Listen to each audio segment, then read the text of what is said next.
Ok, bueno, mil bendiciones, feliz tarde, un abrazo para cada uno de los que hacen parte de este poderoso canal de Vidas con Propósito Ministerial. Su hermano Enrique, quien está aquí transmitiendo.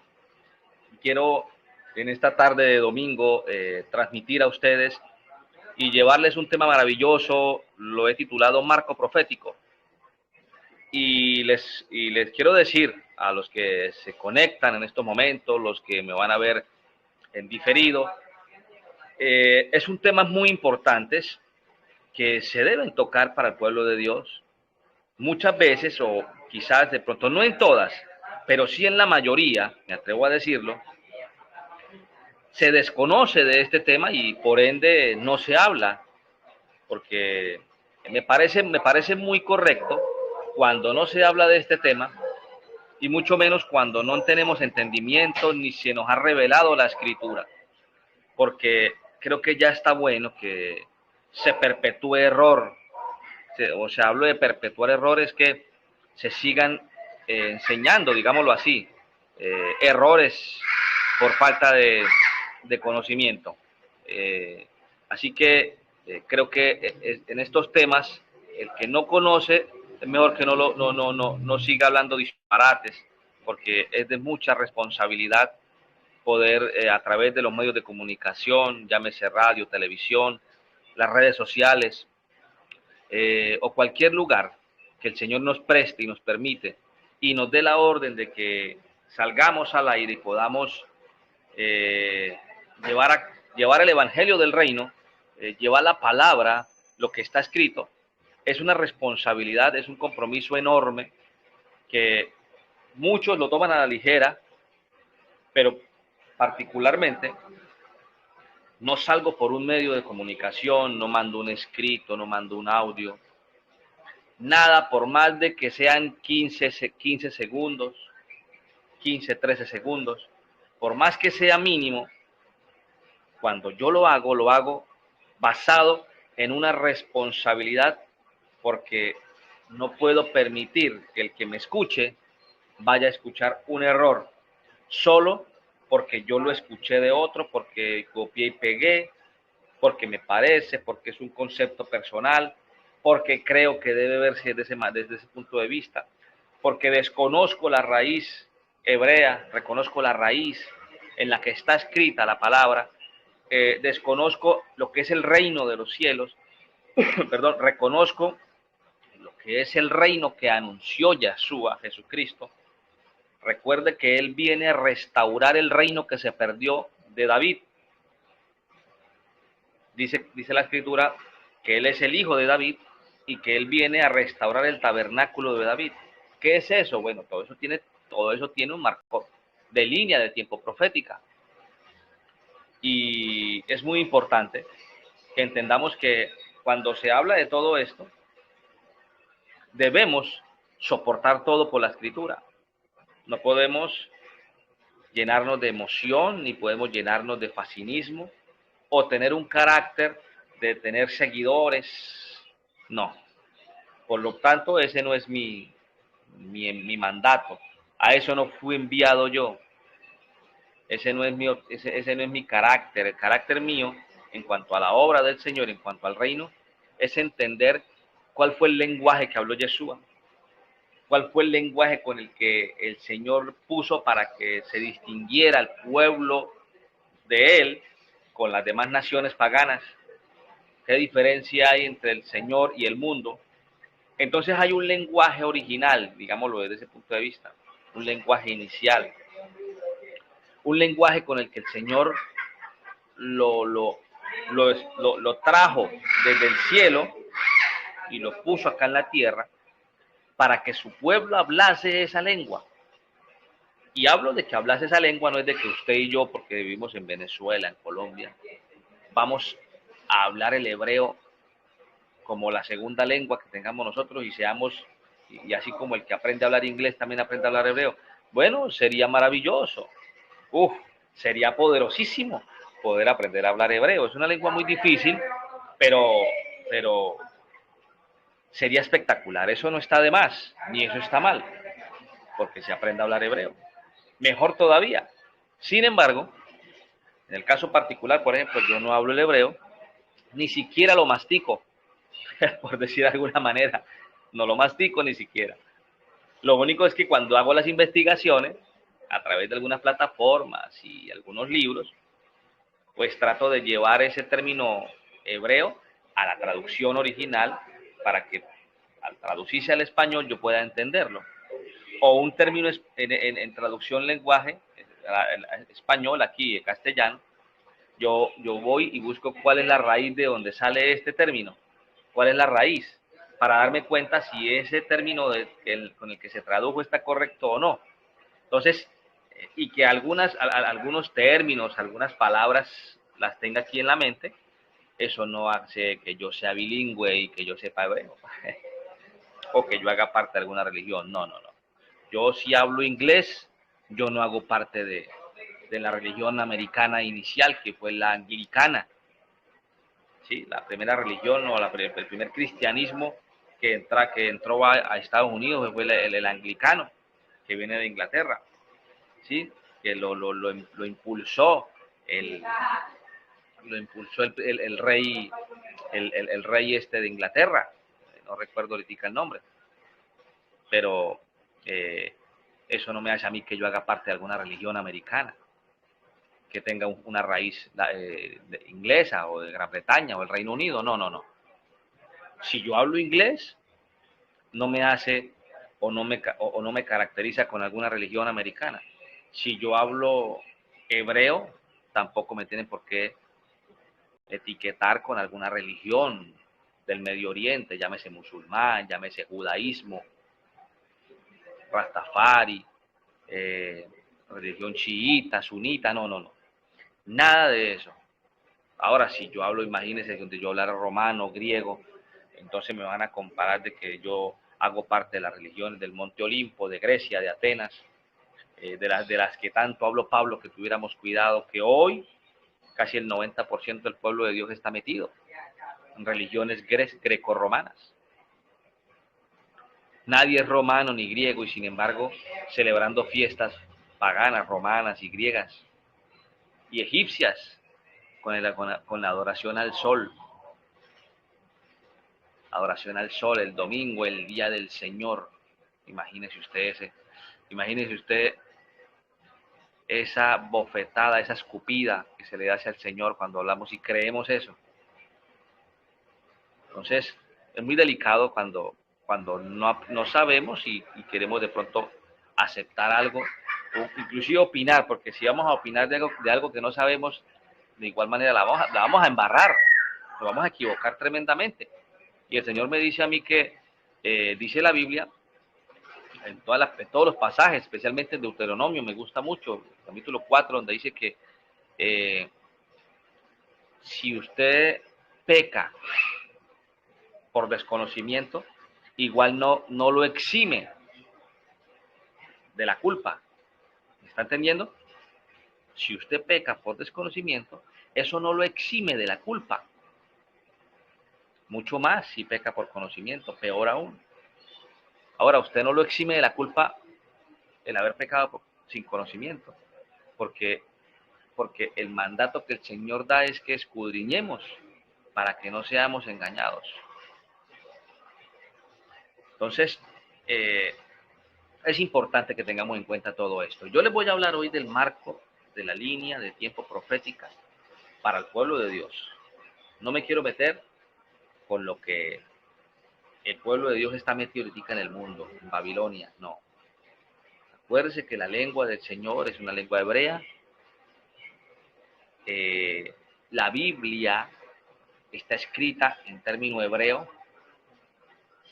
La Biblia está escrita en hebreo, pero también la escritura, mi padre, Jesús, Yeshua, es el mismo, los apóstoles, Pablo, toda la escritura, profetas, jueces, reyes,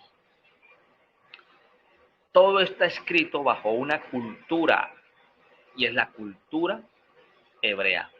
Oído, no cultura judía, que no tiene nada que ver con la Biblia. Cultura judía lengua judía, religión judía, fiestas judías. Nada de eso tiene que ver con la Biblia. Nada de eso tiene que ver con Jesús. Nada de eso tiene que ver con el Evangelio que está en la Escritura, las buenas nuevas que usted y yo conocemos. Eso no tiene nada que ver. Pero sí, tenemos que entender que la Biblia está escrita, el lenguaje, la cultura, la metodología de aprendizaje, de revelación, las convocatorias, los tiempos marcados por Dios. Todo se basa, los ejemplos que el Señor pone allí como parábolas, se basan en una cultura hebrea, no una cultura de religiones, porque no tiene nada que ver con eso. Entendiendo esto, vamos a empezar a poner esto en las manos del Señor para dar inicio. Amén. Padre, te doy gracias, Señor, en esta tarde. Pongo en tus manos, Señor, este programa, Señor, que sale al aire. Gracias a ti, Señor.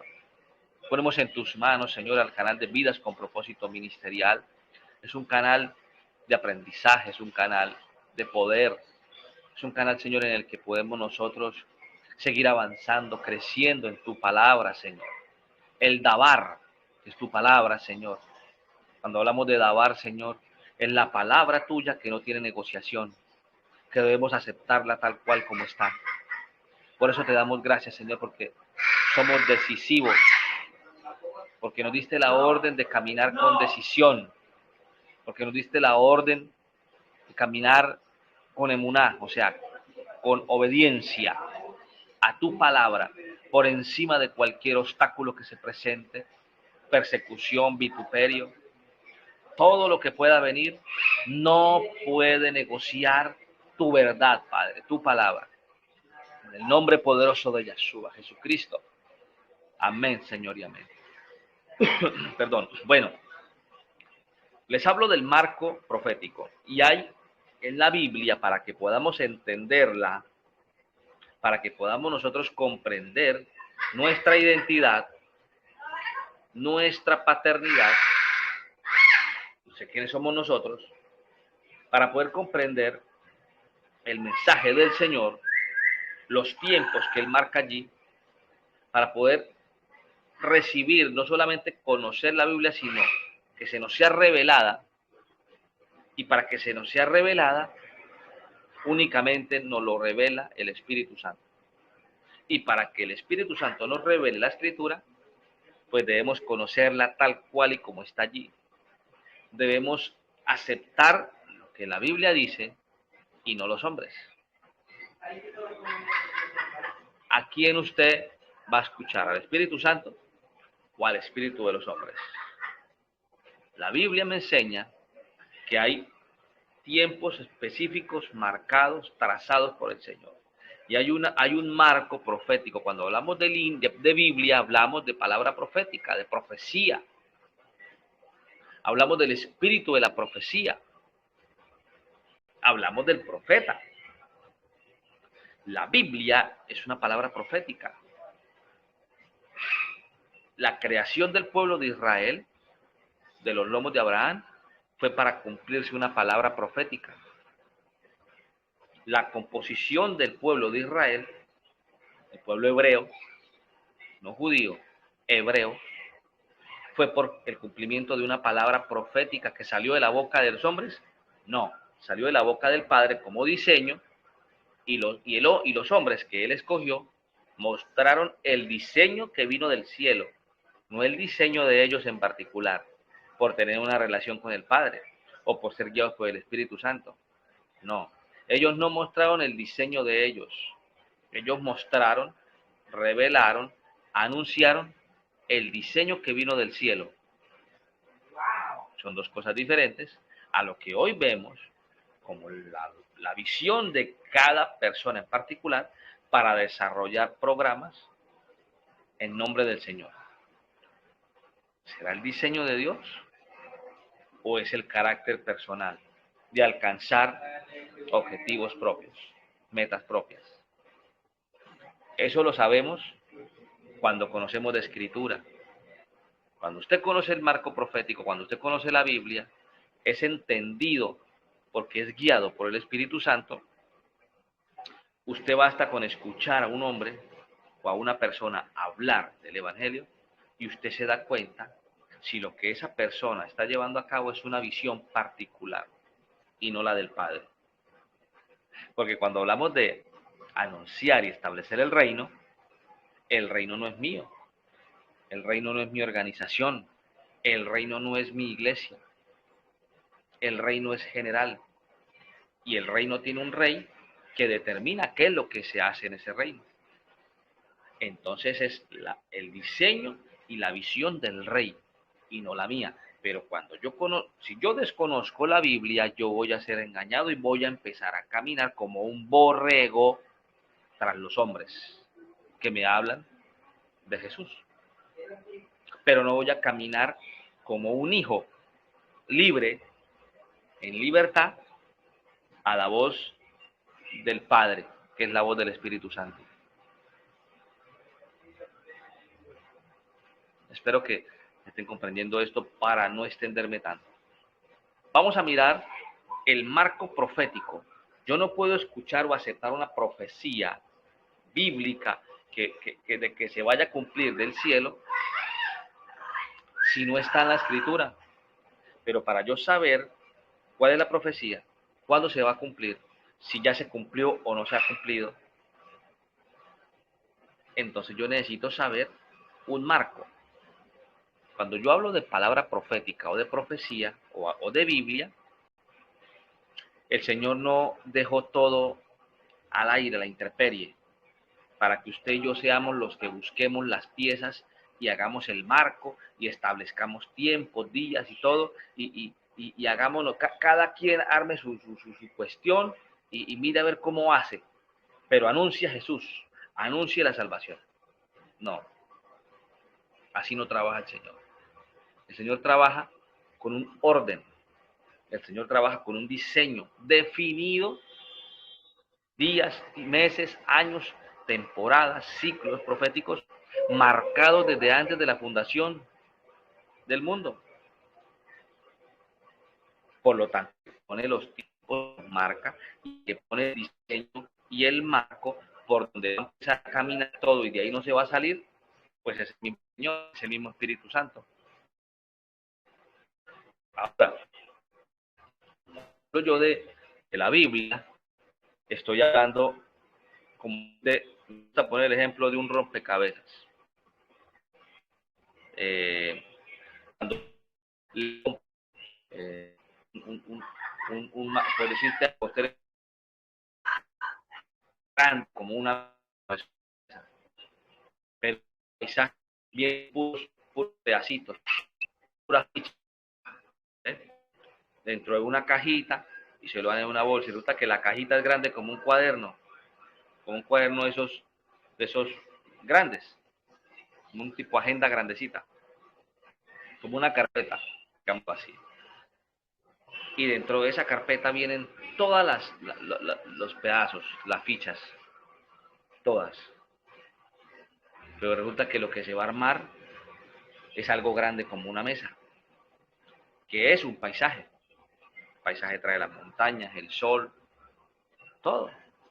La luna, las estrellas, trae una quebrada, un río, una casita, un camino, trae por allá las montañas, etcétera. Animales. Y resulta que usted, cuando suelta todas esas fichas, todas esas piezas, esos pedacitos, esos fragmentos, así en la mesa, y usted dice, ¿por dónde arranco a armar esto? Aquí la imagen me dice que es un paisaje, pero con todo este tipo de fichas, todos colores, tamaños, diseños. Dígame usted, ¿qué es lo que hay que hacer? Usted arranca primero las fichas, buscar las fichas que tienen bordes rectos. ¿Por qué? Porque usted empieza a buscar el marco de ese paisaje, ese rompecabezas. Empieza a buscar fichas, no tiene línea recta. Para el marco. Usted busca y arma el marco usted sabe que todo el ficha por dentro de ese marco, empieza usted ya a jugar aquí, pero sabe que esas fichas, ninguna va por ni una sola, todas van por a usarles el caso. Lo mismo pasa con la Biblia, con la Escritura y con nosotros, los de Dios. No solamente, si estoy hablando para los están nuevecitos en el Evangelio, mediano o mucho tiempo Evangelio. Mejor aún todavía, si son ministros, todavía me estás. Y si usted dice que es profeta, todavía debe tener un marco de escritura con la que trabajaron jueces, leyes, apóstoles, los profetas, perdón. Antiguamente, jueces, eh, eh, este, profetas, ¿verdad? Reyes, sino también Jesús, Yahshua, conocía el marco profético y trabajó por él, uniendo piezas por dentro de ese marco. Los discípulos, luego apóstoles, y Pablo, y dele por ahí hasta el día de hoy, cuando se comprende la palabra, cuando usted no hace parte de un sistema religioso, cuando usted hace parte de un pueblo que tiene un rey, que hace parte de un reino, que tiene una legislación, y que es un reino, que es una nación, que no es un sistema religioso, que nadie vota para escoger a su líder, lo escoge el Señor. Entonces, hay que tener mucho entendimiento con esa parte. Ahora, yo les voy a hablar del marco que el Señor me mostró a mí para que yo pudiera entender la palabra y el Espíritu Santo me la pueda revelar. Si yo voy a usar otros métodos, como por ejemplo los métodos occidentales, teología, hermenéutica, por supuesto, lo que yo voy a meter a mi mente es un patuque y un arroz con mango, porque no es el Espíritu Santo el que me va a revelar la Escritura, es el espíritu de Zeus, ¿verdad? O el espíritu de Hermes.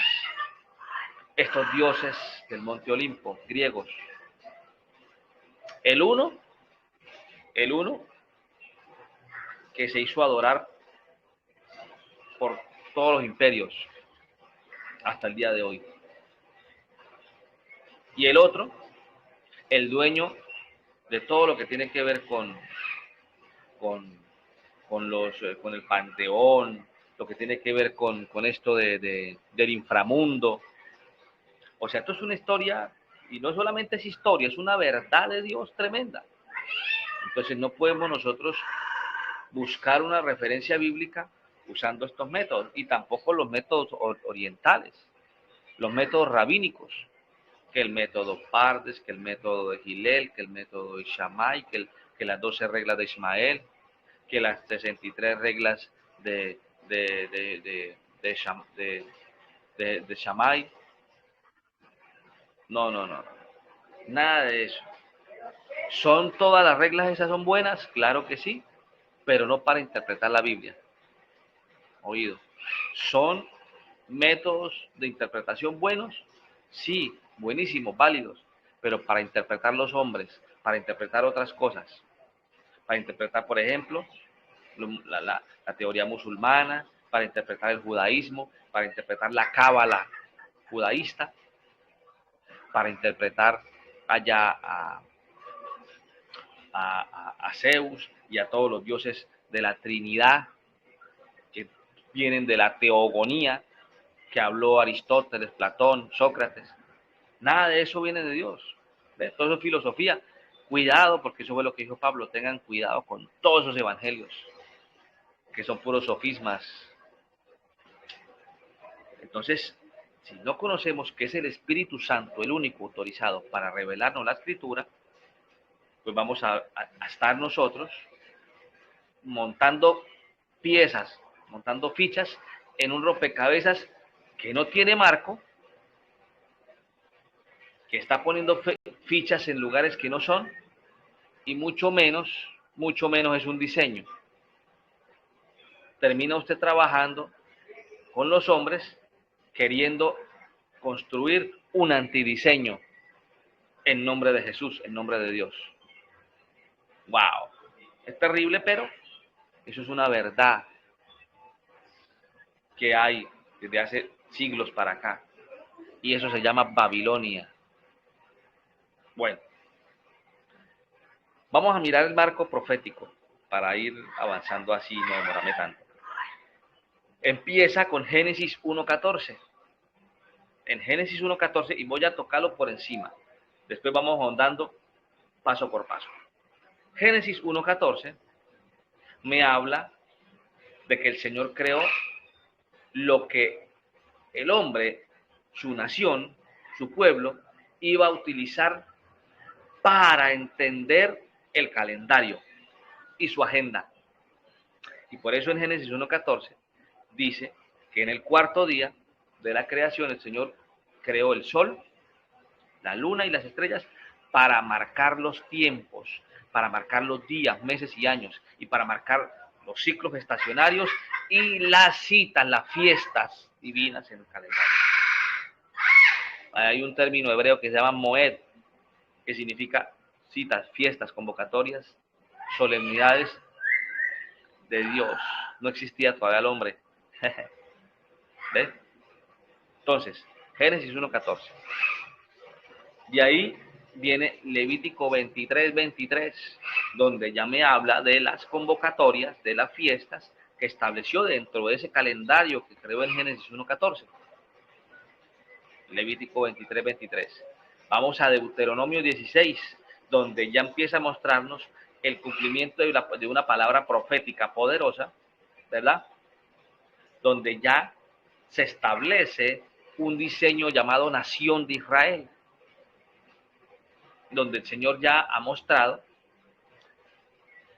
por qué creó a Israel, que no existía, con qué intención, para diferenciar del resto del mundo,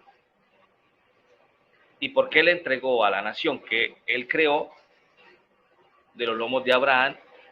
De hecho, muy importante tener en cuenta la referencia de Génesis 12, Génesis 15, porque allí parte todo para que podamos llegar a Deuteronomio 16. Isaías 10 y 11. En esos dos capítulos de Isaías nos habla de el perfil del Mesías, el perfil de aquel profeta al que toda la tierra debía oír si quería ser salvo. Aquel profeta al que todo el resto de naciones y la misma nación de Israel que iba a caer en paganismo y que el Señor se iba a divorciar, a ese profeta era el que el mundo entero, incluido la nación de Israel, que después se dividió en dos casas, la casa de Judá y la casa de José, o la casa de Israel, dos casas. Entonces, sin excepción, toda la humanidad tenía que escuchar y creer a ese profeta que vendría, si querían ser salvos y querían ser parte de la nación que él escogió desde el principio, a partir de Abraham en Génesis 12. ¿Ves? Para ser salvos por medio de él, de Yeshua. Entonces allí en Isaías 10 empieza a perfilar cómo iba a ser el Mesías, de qué linaje iba a ser. Por eso habla en el capítulo 10 y en el capítulo 11 de Isaías de que de la vara de Isaí saldría un vástago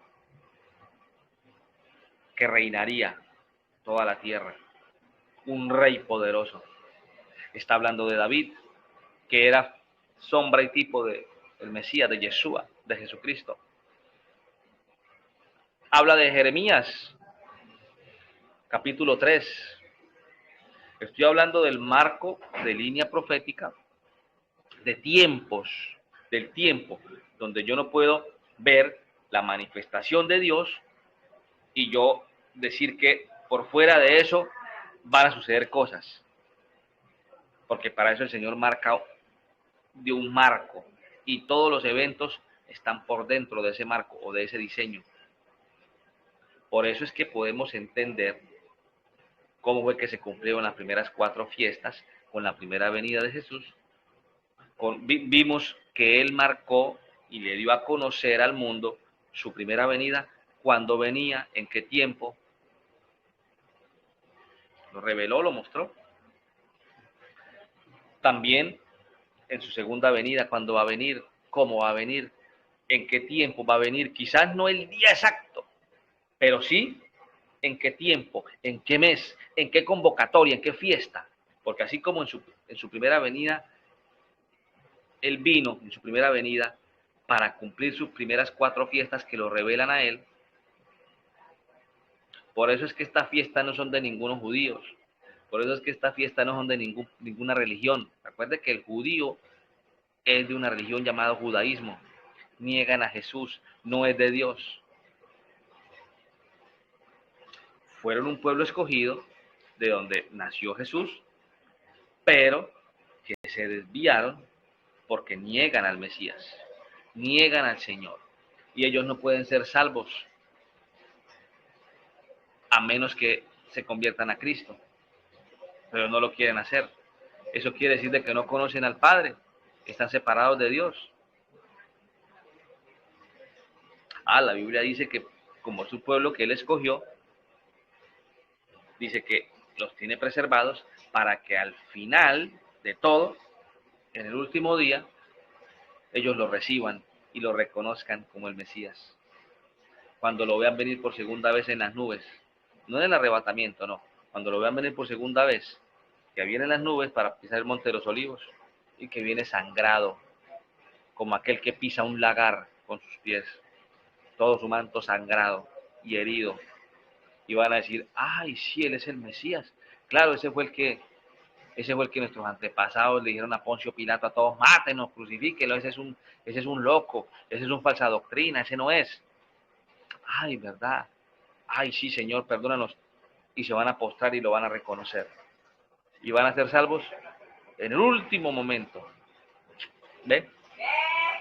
Entonces, muy importante que tengamos en cuenta eso. El Señor en su primera venida se sometió a las primeras 4 fiestas que Él mismo puso. Pesach, en los que se trabaja. Deme un segundito.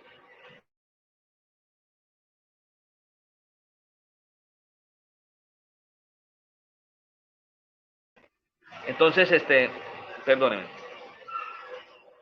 Pesach, donde se conmemora muerte, sepultura y resurrección de Jesús. Entonces, fueron fiestas marcadas por Él mismo, porque Dios, Jesús, no se va a plegar a fiestas que usted y yo inventamos. ¿Me hago entender? Él no se va a plegar a fiestas que usted y yo inventemos. Somos nosotros los que los tenemos que unir a lo que Él establece. Ese es el derecho. El derecho no es de que yo invento aquí algo y le digo al Señor que me apruebe esto que yo invento y que Él venga y esté conmigo y me bendiga y me guíe.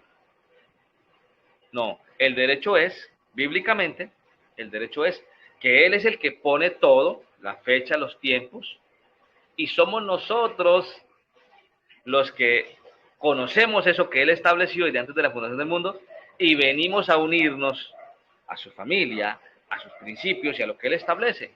Ese es el derecho. Ese es el derecho. No hay otro.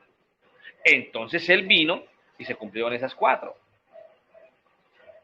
Que Él creó. Porque Él no va a venir a que se cumplan en actividades que el hombre establezca, en fiestas que el hombre invente.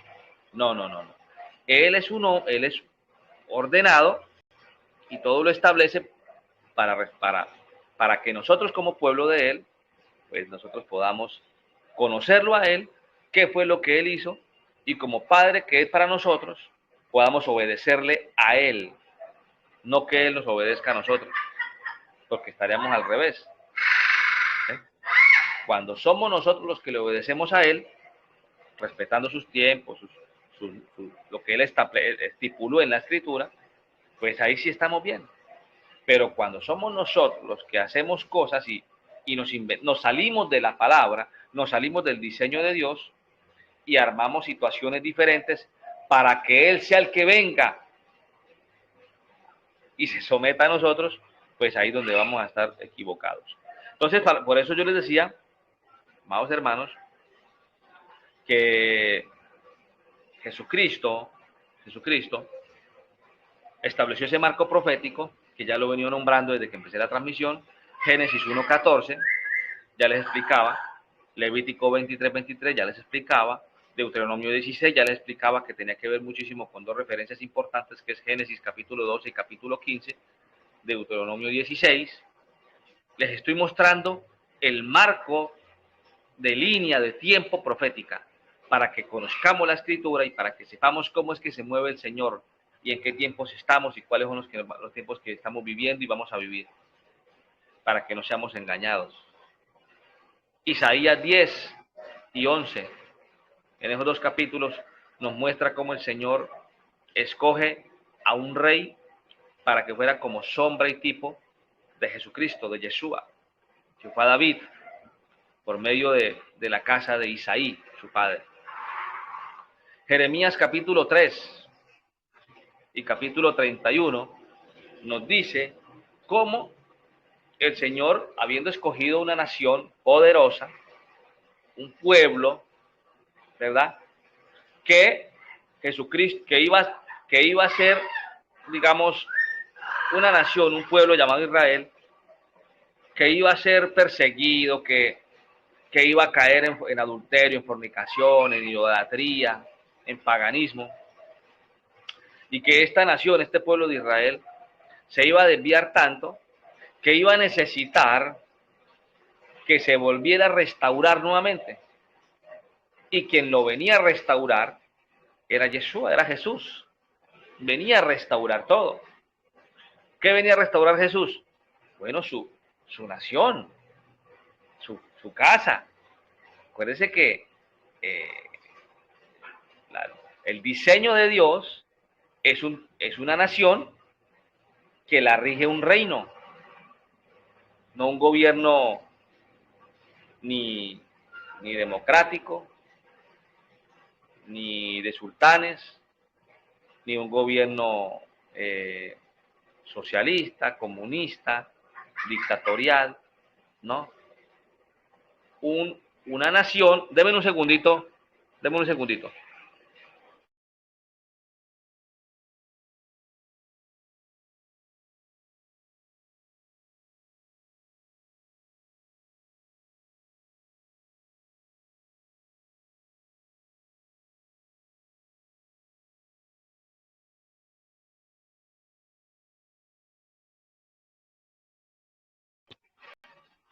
Ok, perdónenme. Aquí había un poquito de ruido al fondo. Bueno, entonces, algo muy importante que les venía diciendo, y es que aquí estaba anunciando, el marco profético anunciaba al Mesías, a Yeshua, a Jesucristo. Lo anunciaba muy claro. Jeremías 3 dice que el Señor le dio carta de divorcio a Israel y a Judá. Acuérdense que ahí ya la nación, el pueblo de Dios, se dividió en dos, porque Dios le dio carta de divorcio. Ya estaba dividido en dos y Dios le dio carta de divorcio tanto a la casa de Judá como a la casa de Israel. Le dio carta de divorcio por la idolatría, por el paganismo, por toda la rebeldía que estaban teniendo. ¿Ve? Pero importante esto, Dios, Yeshua, Jesucristo, Él creó una nación. Él viene por una nación. El levantamiento, el arrebatamiento es de la nación de Dios. ¿Ve? Y la nación de Dios la gobierna un reino. Oído, la nación de Dios la gobierna un reino, no la gobierna una democracia, ni nada de lo que le nombré ahorita. La gobierna un reino, la nación de Israel. Por eso es que la nación de Israel, el pueblo de Dios, oído que es la nación de Israel, el pueblo de Dios, que es la nación de Israel, Cristo tenía que venir a restaurarla. Jeremías 31 dice que vendrían los días en los que el hijo de David, o sea, hablando de Jesús, vendría por medio de un nuevo pacto a restaurar la casa, la nación de Israel, que estaba perdida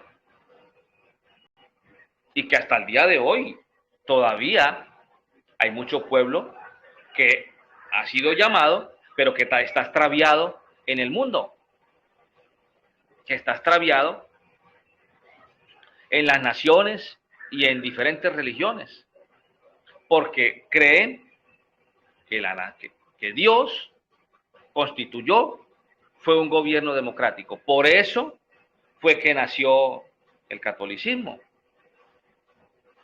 ¿Qué es un gobierno democrático? Cuando la cabeza visible, el líder principal o quien gobierna, quien dirige ese sistema, hablemoslo de religión, se escoge por votación. Se escoge por votación. Por eso fue que la Iglesia Católica y el cristianismo, que no existía, nunca existió, y mucho menos en el corazón de Dios, ni de Jesucristo, ni de Yeshua, pero sí existió en el corazón de Constantino. En el año 300, ahí empezó el movimiento. En el 322 lo propuso fuertemente el cristianismo, lo anunció el cristianismo como la religión del imperio romano, grecorromano, con adoración a los dioses egipcios también, entre esos al dios Sol. Por eso le cambiaron el día de descanso de séptimo al primero.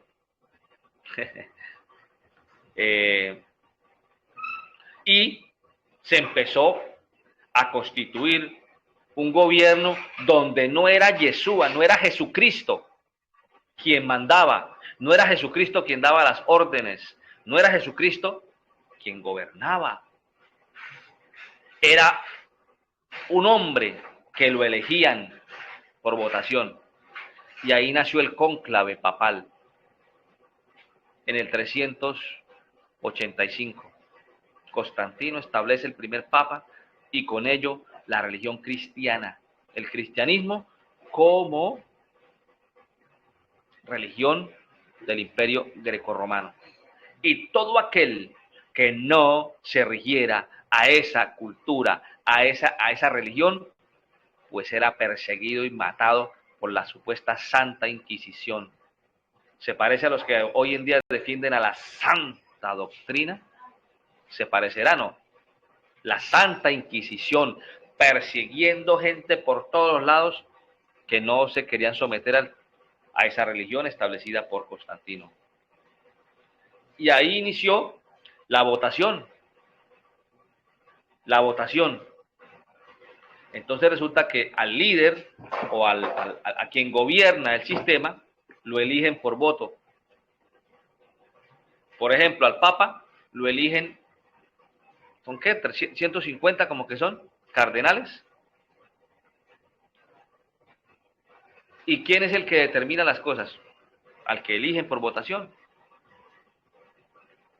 Y así sucesivamente en todos los sistemas. Esto lo digo para que podamos entender que el Señor es el rey de una nación. Un sistema de hombres, no, o sea, a ver, una religión no puede tener a un rey como gobernante. ¿Por qué? Porque ahí el rey no gobierna, ahí gobierna es el presidente de esa organización, que fue elegido por votación, mas no el rey Jesús. Porque lo que establece en la escritura no se cumple, no se lleva a cabo. Entonces, Jeremías 3 dice que el Señor le dio carta de divorcio a su pueblo porque estaba completamente corrompido. En Jeremías 31 dice, yo enviaré a un Mesías que va a redimir y va, a través de él, va a volver a restaurar, recuperar la nación que se había perdido. Y él es el rey de esa nación, Jesús. Aquí Daniel capítulo 9 también hace parte del marco del marco de línea profética. En Daniel 9 nos anuncia la primera venida del Señor y Daniel 9 también nos anuncia la segunda venida del Señor y los acontecimientos que van a suceder antes de que Cristo venga en el arrebatamiento y en su segunda venida. Y nos da algunas líneas espectaculares, el Espíritu Santo allí, en Daniel 9, del 24 en adelante. Mateo 24, ya en el Nuevo Testamento, Mateo 24 y Mateo 25. Ahí también hay un marco de línea profética poderoso. Primera Tesalonicenses, capítulo 4, también ahí hay un marco profético poderoso que se puede unir. Segunda Tesalonicenses 2, allí nos habla también, en Primera Tesalonicenses 4, nos habla del arrebatamiento. ¿Qué debe suceder para que haya arrebatamiento? ¿Qué precede el arrebatamiento? ¿Ve? Es muy hermoso. ¿Qué precede el arrebatamiento? Y dice que para que haya arrebatamiento, tiene que haber la resurrección de los muertos primero. Oído, para que haya arrebatamiento, o el levantamiento de los que estemos vivos aquí en la tierra, antes de que Él venga a levantar a su nación de la tierra, primero debe levantar a los que durmieron, murieron, dice la Biblia, o durmieron confiando en Cristo, en Yeshua. Primero son levantados los que murieron en Cristo. Ellos se resucitan, la primera resurrección. Y luego los que hayamos quedado vivos, también juntamente con ellos seremos levantados. Y en las nubes nos encontraremos con el Padre, con Yeshua, con Jesucristo. Nos encontraremos en las nubes. Él no viene a pisar la tierra, Él viene a las nubes. Y allí nos encontramos con Él y vamos al cielo, al bimá de Cristo, a dos cosas. ¿Ve? Pero para que haya arrebatamiento, primero tiene que haber una primera resurrección. Porque la Biblia me habla de dos resurrecciones. La primera, para vida eterna, y la segunda, para muerte eterna, o para juicio. Entonces, para que haya arrebatamiento, tiene que haber primero la resurrección, la primera resurrección, antes del arrebatamiento, antes del levantamiento del pueblo aquí de la tierra, que esté vivo, ¿no? Que esté en pie. Eso me dice 1 Tesalonicenses 4. Segunda Tesalonicenses capítulo 2 me habla de los dos últimos acontecimientos proféticamente bíblicos que faltan por cumplirse para que Cristo venga por el arrebatamiento y después en su segunda venida. ¿Ves? Ahí me dice en 2 Tesalonicenses 2, me dice lo que debe acontecer antes de que Cristo venga por su pueblo al arrebatamiento y después por su segunda venida, a pisar el monte de los olivos. Apocalipsis 4 hasta Apocalipsis 20 me marca y me termina de marcar, de poner el marco de línea de tiempo profético. Sí, Apocalipsis 4 hasta Apocalipsis 20. En Apocalipsis 20, por ejemplo, dése cuenta que es al final de la semana, cuando hablamos de Apocalipsis del capítulo 4 al capítulo 20, estamos hablando de lo que es los 7 años de la tribulación y gran tribulación. Lo que dice Daniel en el capítulo 9, que también está dentro del marco de la línea profética, la semana 70 de Daniel. 69 semanas se darán. Y en la última semana, dice, se levantará el anticristo, donde 3 años y medio habrá una falsa paz, y los otros 3 años y medio bajará con todo al pueblo de Dios, no. Juicio lo usará Dios para traer juicio a las naciones, para traer juicio a aquellos que le creyeron a las religiones, a aquellos que están en el mundo, a aquellos que siguieron el ecumenismo. Ahí puede entrar, ahí entra el ecumenismo, porque el ecumenismo es la religión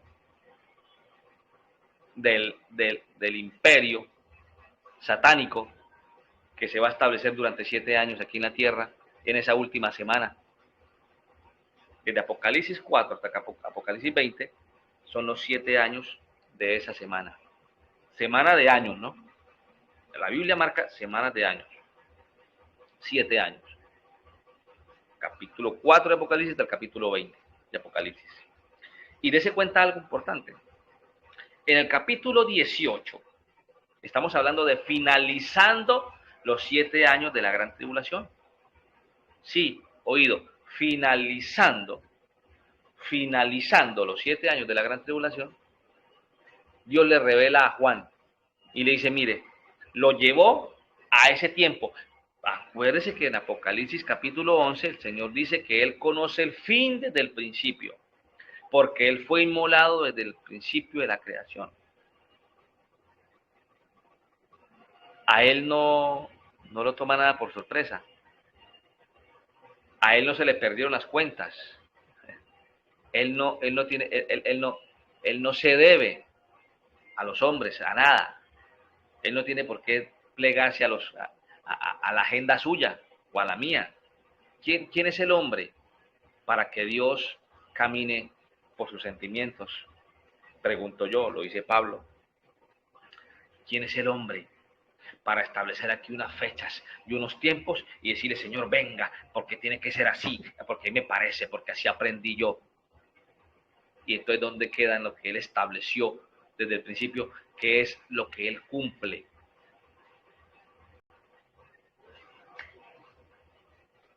Dice la Biblia que Él tiene el control de todo. ¿Habrá algo imposible para Dios? Sí, claro que sí. ¿Y que Él tiene el control de todo? No. Yo les puedo mostrar por la Biblia. Dios no puede tener el control de usted si toma malas decisiones. ¿O sí? No. Dios no puede tener el control de todo. A menos, como dice la Biblia, Dios tiene el control de todo. Pero se está hablando del marco de línea profética y se está hablando dentro de su carácter y dentro de sus tiempos y sus leyes. Dios tiene el control de todo lo que esté sometido a la obediencia a Él. Pero si somos desobedientes, Él no puede hacer nada. ¿Ve? Porque Él nos dio libertad de decisión y Él no puede violentar su propia ley. Él no puede violentar su propia ley. ¿Ve? Entonces, Apocalipsis 18, finalizando los 7 años de la gran tribulación. ¿Qué dice allí en Apocalipsis 18? Que oyó una voz del cielo y decía, salid de ella, pueblo mío, de Babilonia, para que no le vengáis las plagas y los juicios que le vienen a Babilonia. ¿Qué es Babilonia? Las religiones que tienen un patuque de fechas, de agendas, de calendarios y cuánta cosa les parece celebrar para Dios. Viene un juicio, pero Apocalipsis 18, ¿dónde está el pueblo de Dios? Si el Señor está diciendo al final de los 7 años de la gran tribulación, sal de ella, pueblo mío, para que no le vengan las plagas y los juicios. O sea, ¿dónde está metido el pueblo de Dios? Inclusive al final de la gran tribulación, ¿dónde está metido el pueblo de Dios? Se metieron con el ecumenismo, o sea, lo que le llaman la deserción. La Biblia dice en 2 Tesalonicenses 2, eso es lo que falta porque se manifieste. 2 cosas importantísimas que faltan por manifestarse antes de que Cristo venga por el arrebatamiento y su segunda venida. La apostasía. ¿Qué es apostasía? La deserción. ¿Y qué es apostasía y qué es deserción? El ecumenismo. Y que se manifieste el hijo de perdición. el misterio de la iniquidad, que ya viene marchando desde cuándo, desde cuando Eva y Adán le creyeron allá en el huerto del Edén. Ya viene marchando el misterio de la iniquidad de la serpiente. Entonces, capítulo 18 de Apocalipsis, finalizando ya la gran tribulación. ¿Dónde está el pueblo de Dios? ¿En el cielo? Vestidos de blanco con un arpa y otros con una trompeta, cantándole al Señor. Eso es una doctrina, imagínense, eso es una barra. Uy, Dios mío, Señor. Santo. No creas que me da a mí como, no rabia, me da a mí, no sé. Uy, Señor. No soporto esas doctrinas, porque no son del Señor. Eso, hay una mezcla completamente entre el cristianismo católico, Grecia y Roma, y un 60-70% de musulmanismo, de Islam. ¿Oyó? Para que sepa usted ese cuento. ¿Dónde está el pueblo del Señor en Apocalipsis 18? Aquí en la tierra, viviendo el mayor avivamiento, viviendo el mayor poder del Espíritu Santo, siendo perseguidos por el anticristo, por el sistema religioso vagabundo, pero poniéndole el pecho, porque el Señor nos defiende. Apocalipsis capítulo 9, la orden, léanlo, capítulo 9 de Apocalipsis. Dios le dio la orden, el Cordero, Yeshua, que todavía está en el cielo. ¿Por qué no ha venido a la tierra? Si está en el cielo y dice que le da la orden a los demonios que salen del fondo del abismo y a todos los ángeles caídos y todo el movimiento terrible que hay aquí en la tierra. ¿Y qué les dice? Le doy la orden de que hagan lo que quiera, pero no me toque a los que tienen mi sello, le dijo el Cordero. O sea que el pueblo de Dios, ¿en dónde está entonces? Si le dice al anticristo que no puede tocar a los que tienen el sello de Dios. O sea que el anticristo y los demonios saben quién es un hijo de Dios, quién es entendido. Por eso en el capítulo 18 dice, salgan de ella, pueblo mío, para que no le vengan las plagas y los juicios que vienen. Porque sabe que el juicio final, la estocada final, viene cuando el Señor en el capítulo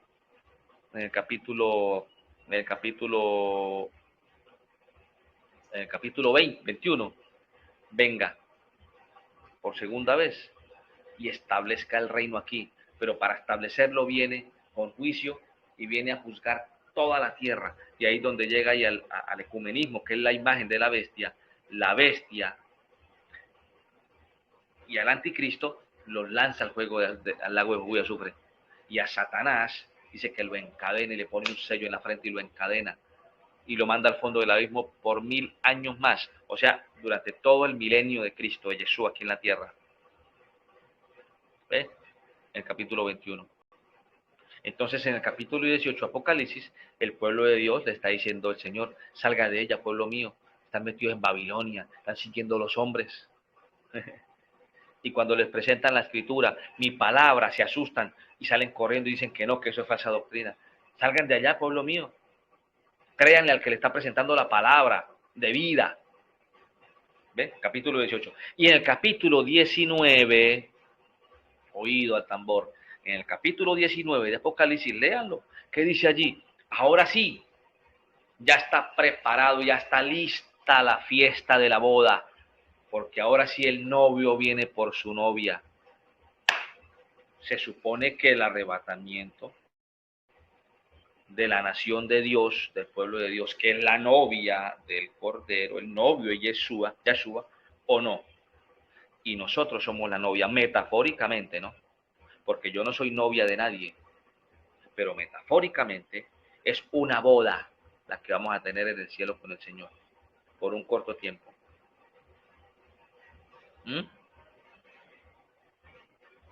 Y en el capítulo 19 todavía no ha pasado la boda, o sea, todavía no ha venido Yeshua por su pueblo, porque dice, ya está lista ahora sí la boda, la fiesta de la boda, ya están listas.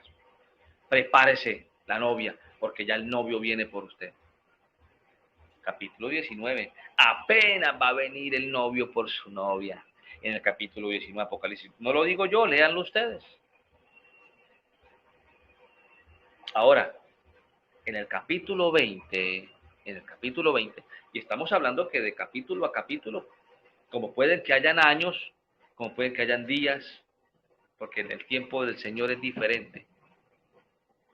Pero en el capítulo 20 de Apocalipsis, en el último día, o en el último año de los 7 años de la semana del Anticristo, o de la semana 70 de Daniel, como lo dice Apocalipsis de Daniel capítulo 9, capítulo 20 marca las dos resurrecciones, pero nos enfocamos en la resurrección, en la primera, que es la que tiene que haber para que haya arrebatamiento. Y está ubicada la primera resurrección de los que murieron con Cristo, que son los que van a resucitar para el arrebatamiento, está ubicada en el capítulo 20 de Apocalipsis, al final de los 7 años del Anticristo, de la gran tribulación. ¿Eso lo revela la teología? No. Yo estudié todo eso y eso no revela eso nada, porque es el espíritu de Zeus y la hermenéutica el espíritu de Hermes, los dioses del monte Olimpo que adoraban Aristóteles, Platón y Sócrates, los que inventaron la teología y la hermenéutica. No lo digo yo, lo dice la escritura y lo dicen los estudios. Le estudien, métase a Google, como dicen ustedes acá, o Google. Indaguen, investiguen, cuestionen todo lo que yo digo. Cuestiónenlo. Eso sí les digo, revisen bien. Porque cuando yo salgo a dar una palabra, así sean 10 segundos, yo no lo estoy copiando y pegando de nada, ni me lo estoy inventando, sino lo he revisado y lo he revisado y lo he revisado para poderlo decir. Y como este que está aquí se plega a la escritura y es el Espíritu Santo el único que yo utilizo o el único que me revela la escritura, el único que me las interpreta es el Espíritu Santo, porque eso me lo ordena la escritura, que él es el único consolador y es el que me guía toda verdad. Porque yo no veo por ninguna otra parte que haya otro que me pueda revelar al Padre y lo que dijo Jesús. ¿O sí? No.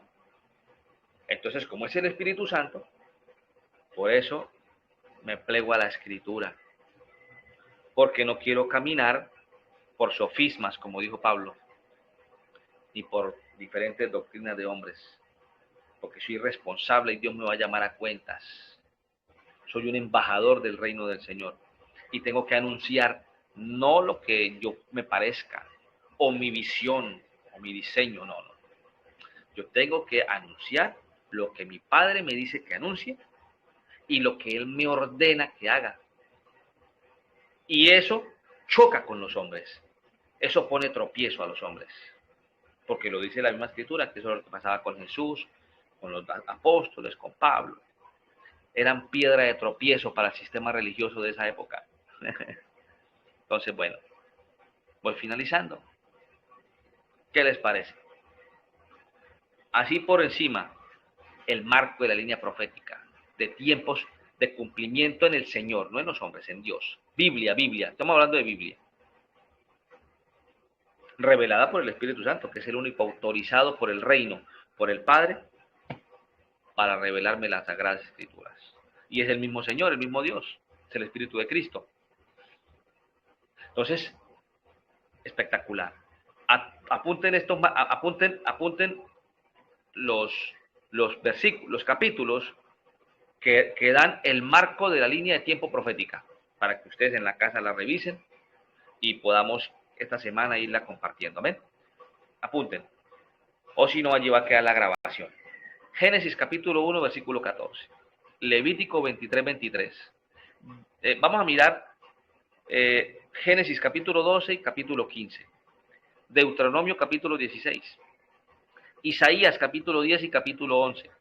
Jeremías capítulo 3 y capítulo 31, versículos 32 y 33. Daniel capítulo 9, versículo del 24 al 27. Mateo capítulo 24 y capítulo 25. Primera de Tesalonicenses capítulo 4. Segunda de Tesalonicenses capítulo 2 del 1 al 12, y Apocalipsis capítulo 4 hasta el capítulo 20. Y sobre todo, lean los últimos 2 capítulos que marcan el arrebatamiento y la segunda venida del Señor. El capítulo 19 y capítulo 20, que es ya al final, donde apenas viene el Cordero, el novio por su novia, para el arrebatamiento, y aparece la primera resurrección, porque es el requisito sine qua non para que haya arrebatamiento. Yo creo en el arrebatamiento porque está en la Escritura, por supuesto, pero para que haya arrebatamiento hay un requisito sine qua non, y es que lo antecede o hay una prelación, y es la primera resurrección de los que murieron en Cristo. Lo dice 1 Tesalonicenses capítulo 4. Mil bendiciones, les voy a dejar la grabación, estén allí, vuelvan a escucharlo, revísenlo bien. No le digan no, tampoco digan sí, pero todo cuestiónenlo, revísenlo, porque es el compromiso de ustedes, así como el Señor lo ha hecho conmigo. He sido muy cuidadoso con mis estudios, con todo, porque yo no quiero perpetuar errores ni sistemas religiosos. Yo quiero perpetuar el reino de los cielos, el reino que anunció Jesucristo, que anunció Pablo, el reino. Amén. Voy a orar por ustedes. Padre, te doy gracias, Señor. Presento a los que se conectaron esta tarde, Señor, en la transmisión, y los que me van a ver en diferido. Les bendigo en el nombre poderoso de Jesús, de Yeshua. Declaro sobre ellos cielos abiertos, entendimiento, oportunidad, Señor, crecimiento espiritual, un avivamiento en sus corazones. Señor, una disposición para cuestionar y revisar tu palabra, Señor, y para que sigan creciendo, Señor, en tu dabar, en tu verdad. Yo les bendigo a ellos, Señor. Gracias por la oportunidad de brindarles el internet, el teléfono, la laptop, la tablet, la salud de ellos, sus familias. Gracias, Señor, por este tiempo. Gracias, Señor, por este tiempo, porque sé que fue de gran poder. En el nombre de Yeshua, en el nombre de Jesucristo. Amén y amén. Mil bendiciones al hermano Luis. Saludos, hermano Luis. A su esposa Kelly, un abrazo. A mi hermana Oralia también. La mujer de reino. Fue directora del colegio Luis Enrique Lozada. Gloria al Señor por ese tiempo allí. Mi hermana Oxálida también, un abrazo. Y a todos los que me van a ver en diferido. Un abrazo. Feliz tarde, feliz resto de tarde, de noche. Que terminen de descansar, que la pasen sabroso. Bueno, bendiciones, un abrazo.